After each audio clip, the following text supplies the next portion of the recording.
Now, Anna had just graduated from college and was in the process of searching for a job. She was going to apply to a few companies, and she wanted her CV to be perfect to increase her chances. So she checked it once again before sending it. There were 3 mistakes in her CV, including typos. Can you help the girl spot them?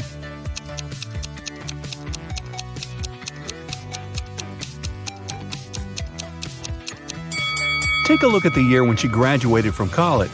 In her CV it says 2922, but that's not possible. So she must have typed 9 instead of 0 here. Now look at the education section. She wrote university instead of university. That's the second typo. And the last typo is in the skills section. That's right, the word skills itself is misspelled. A week later, Anna was invited to stage 2 of the application process in 3 different companies. The first one was a packaged food company called Pact Inc. The second one was a tech company called Data Corp. And the third one was a media company called Watch TV. But only one of them is Anna's dream job. Can you tell which of these companies it is?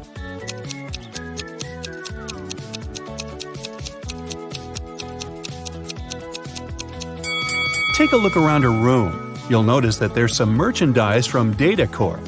Anna has their sticker on her laptop, and there's a Data Corp mug on her table. But most importantly, do you see that Post-it note on her mirror that says goals? Her number 1 goal is to get a job at Data Corp. If the first 2 hints didn't convince you, this certainly will do. The talent recruiter of Data Corp soon called Anna. She said the girl would pass stage 2 of the application process if she guessed her name correctly. But of course, I will give you a hint, she said. My name is 2 of 7 Chicago, 2 of 6 London, and 1 of 9 Edinburgh. What? Can you tell what the talent recruiter's name is?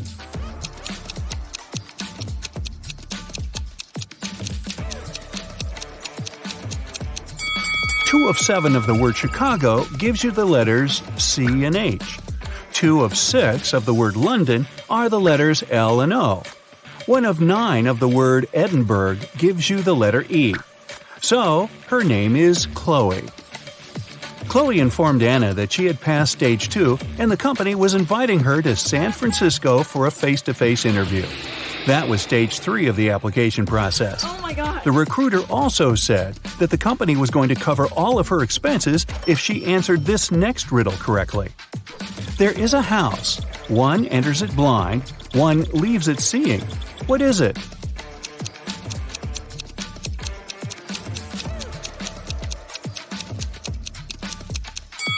Do you know the answer? It's a school, and Anna answered correctly. On the day of the interview, Anna arrived at the airport too early. She was hungry, so she decided to eat something. There were only 3 restaurants open at the airport.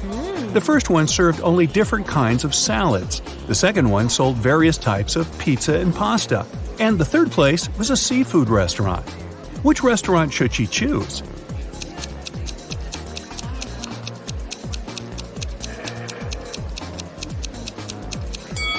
Take a look at their displays. There are ants inside one of the salad bowls that are on display in the first restaurant.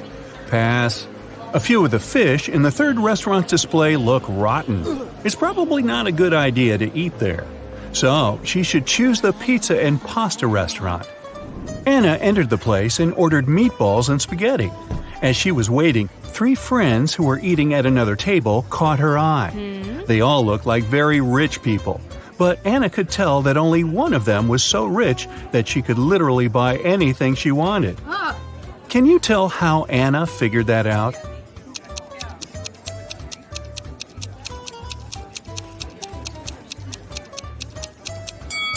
First, take a look at the menu board on the wall. All the prices are listed there. And now, look at what each girl is eating. The first one is munching on Neapolitan pizza. The price for this dish is listed as $25. The second girl is eating pineapple pizza, which costs $39.99. The third girl, though, is trying Pizza Royale, which is made with 24-karat gold topping. Look it up, it's a real thing.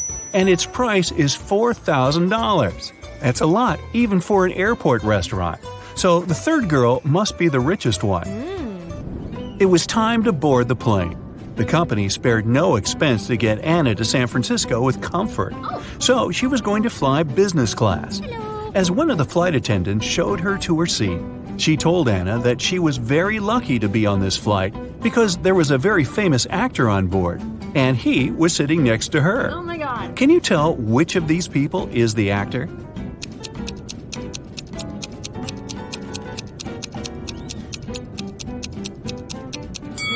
See that guy holding his cell phone? Take a closer look at the screen.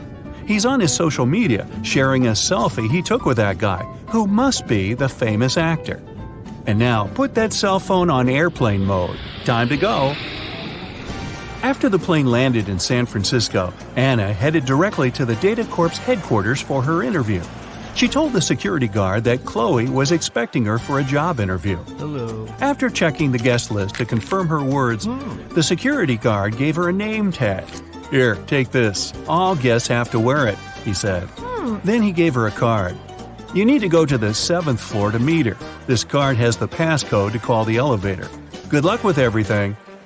Just as Anna was going to thank him, he interrupted her and continued talking. "And keep this in mind, the elevator will help you ascend in an orderly way." Anna thought, okay, weird. What can that even mean? Then she walked up to the elevator. There were no down or up buttons, just a passcode panel. Then she looked at the card the security guard had given her and saw a picture of a funny face. There were 3 numbers hidden in that image, and they were the numbers she needed to press on the panel. Can you see them?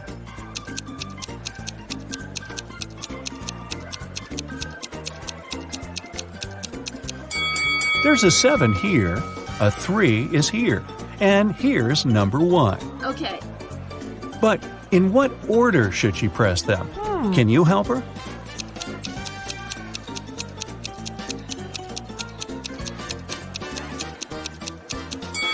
Remember the weird thing the security guard said? He actually gave Anna a hint. The elevator will help you ascend in an orderly way. Ascend, order. So, she needs to enter the numbers in ascending order from the lowest to the highest. It means that the passcode is 137. Here comes the elevator. Anna pressed the button for the 7th floor, but the elevator stopped on the 2nd floor. 3 people were going to get in. Anna was excited to see some Data Corp employees, but one of them didn't actually work there. Can you tell who?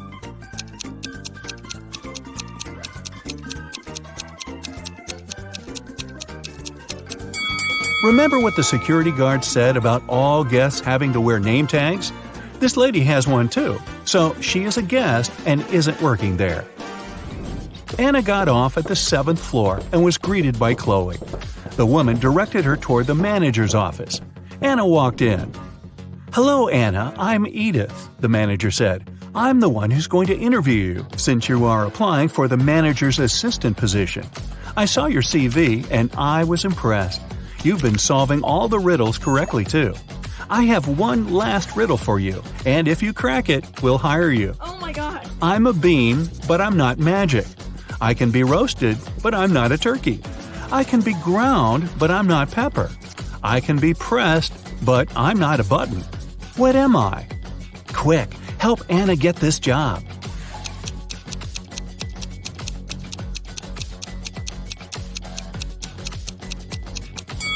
The answer is coffee. And you're going to be bringing me a lot of it. Welcome to Data Corp, Anna, Edith said.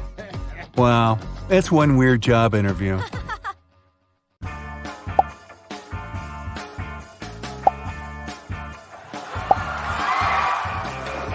Emma came to the office on Monday and found out that someone had deleted an important report from her computer. She knew that in the company there were 3 people who would be happy if she lost her job. Emma loved reading detective novels and even wanted to become a private detective when she was younger. That's why she knew she had to question the suspects. Laura, Emma's colleague, said, "I've just arrived. Phew, the weather is awful. Such a downpour. Why are you asking me?" Thomas, the accountant, answered, "I was out getting coffee and I just returned." And Eliza, a new employee, said, "I had a meeting with a client in a cafe. I've just come back to the office." Who might have anything to do with Emma's report?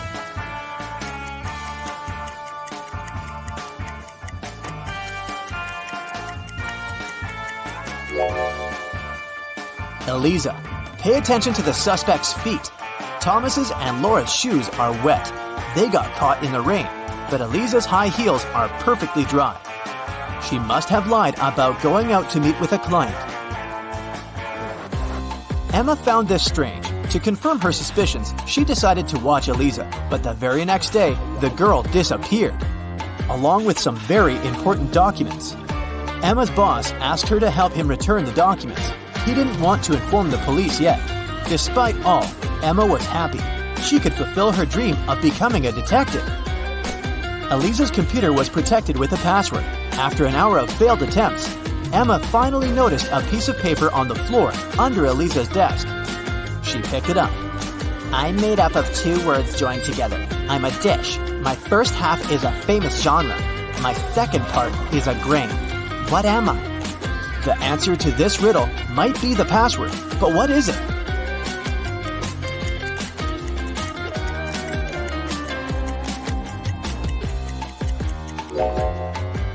Popcorn. Emma managed to start the computer, and soon enough, she found a map with some coordinates. Time for some action. The map led her to a modern building. It was a gym. She entered and asked the receptionist about Eliza, but the woman refused to tell her anything unless she brought a guest pass. Once inside, Emma decided to explore the place. At one point, she entered the showers for ladies. She immediately realized something was off. But what exactly?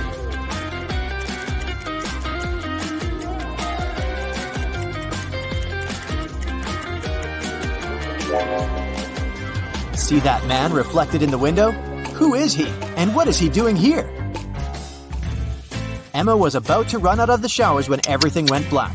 When she woke up sometime later, she realized she was in a small room without windows. There was a door with a combination lock. In her hand, she was clutching a note. Spelled forward were those rodents that terrify you. But what you need is spelled backward. You can't touch it, but you can see it at night. What is the password?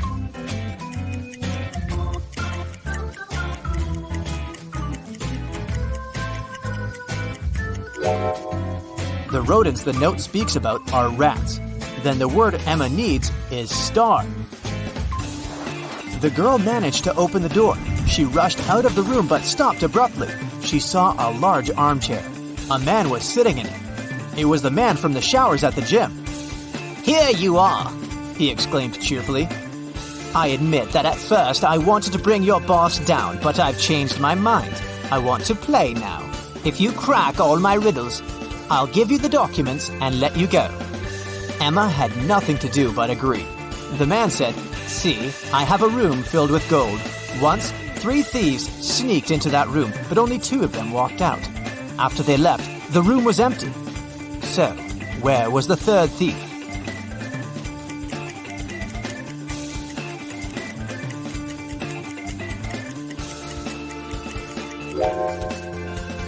The 3rd criminal was in a wheelchair. He didn't walk. He rolled out of the room. Good job, The man shouted and pressed some buttons on the armrest of his chair. Emma screamed as she felt herself falling through the floor. It was pitch dark in the basement.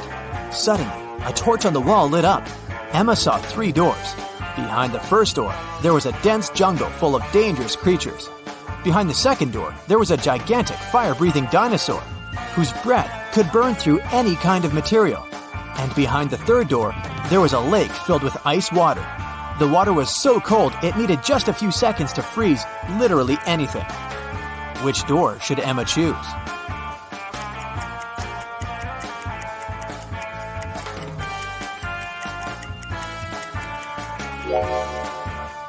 She should walk through the second door.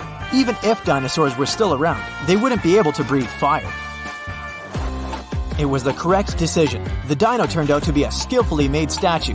But there was just one door leading out of the room, and it was locked too. Ah! Emma was starting to get impatient. Luckily, there was another note with a hint. There were drawings on it: a banana, a sunflower, a rainbow, and an apple.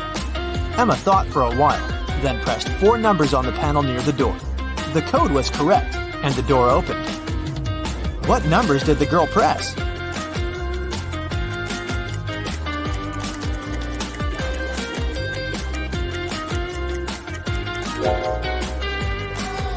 One, 3, 7, 1. Each digit corresponds to the number of colors of the objects in the picture. Emma saw a long corridor. She'd been walking for a while when she realized that the corridor was about to split into 3 passageways. They were signed West, East, South. She also saw this inscription on the wall. Which corridor should she choose?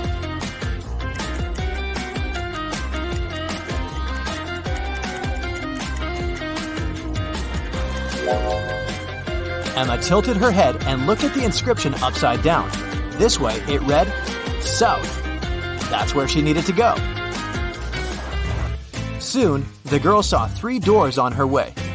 On the floor, there were 3 keys that could open these 3 doors. What is the biggest number of attempts she will need to figure out the key for each door?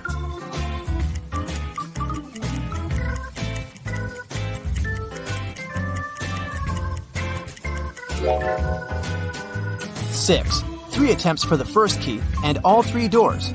2 attempts for the second key and the remaining 2 doors. And 1 attempt for the third key and the last door. Emma decided to go through the left door, and guess what? She ended up in the room with the armchair again. The man was there too. He asked her, "Today is Friday. You need to do something 72 days later. What day of the week will it be?"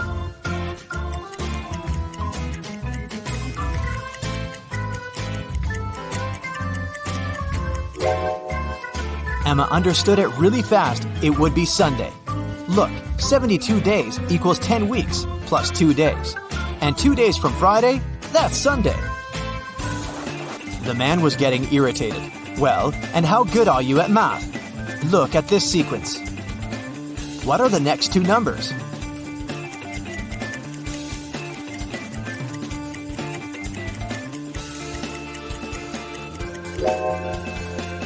The next 2 numbers should be 20 and 28. There are 2 groups of numbers in this sequence, 11, 14, and 17, and 19, 22, and 25. In both of them, each next number is 3 more than the previous one. It means that in the first group, the next number is 20, and in the second group, 28. Then, the man offered Emma a bet. He said he would put 1 red and 1 blue marble in a box. If the girl picked the blue marble, he would let her go. But if she got the red marble, she would have to stay and help him around the house for a year. Emma knew that the man was going to cheat, because why would he take a risk like that?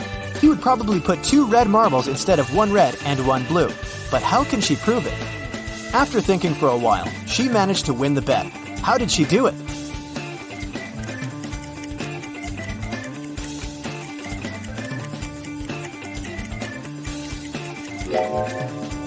Emma picked a marble and quickly put it in her mouth without showing it to the man. The marble that remained in the box was red. According to the rules, it meant that the marble Emma had chosen was blue. The man didn't want to admit that he had tried to cheat. "Okay, I'm not going to go back on my word, but here's the last riddle. If you crack it, you're free to go. How can you turn 6 into an odd number?"